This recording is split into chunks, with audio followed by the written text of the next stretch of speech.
I've been making sports films for a number of years now, and over this time I've picked up a few tips which will be really useful for anyone just starting out in filmmaking. So here are my top 5 tips for mountain biking filmmaking.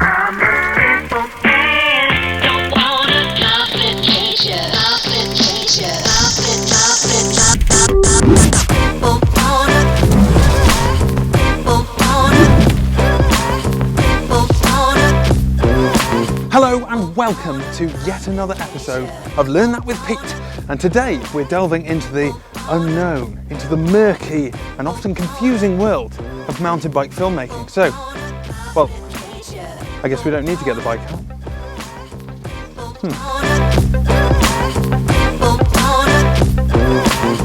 Mountain biking is a sport full of speed, movement and intricate nuances which can generally be best captured in film form as opposed to a photo, which is why filming is such a good idea. It doesn't matter what you use to film or what the film is for, whether you're filming on a GoPro, a phone, a Red Epic, a DSLR, it doesn't matter. You can always get good results as long as you follow some basic principles. That's much better than I thought it was going to do. Yeah, I'm pretty pleased. Number 1 is to add movement to your shots. There are loads of different ways to add movements. You could use a panning shot, which is where you follow your subject from a set point. You could use a dolly shot, where you and the subject move together. In mountain biking, there are a few absolutely classic shots, including the follow cam and drone shots. Both of these can be created without having to have really expensive equipment.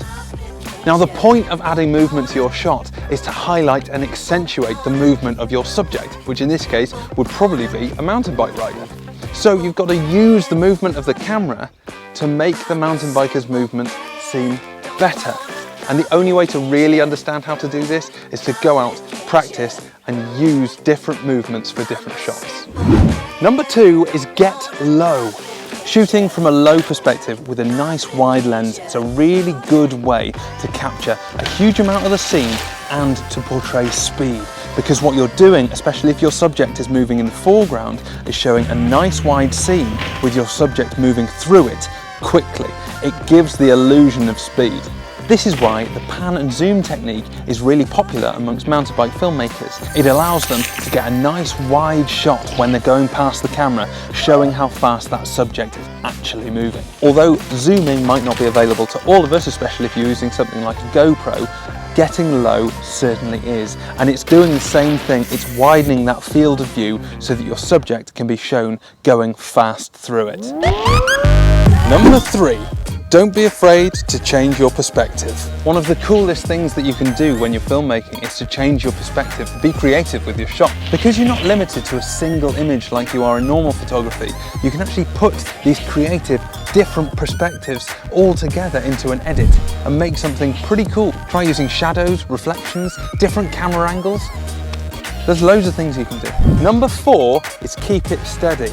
No matter how you're filming, whether it's with a phone, a GoPro, whatever, the steadier the image, generally, the better it'll look. Now, there's loads of different ways that you can do this. If you're using an action cam like a GoPro, then you can make sure you're using a good quality mount. I know that the people over at Nartec are making some really interesting ways to mount your camera in a stable way.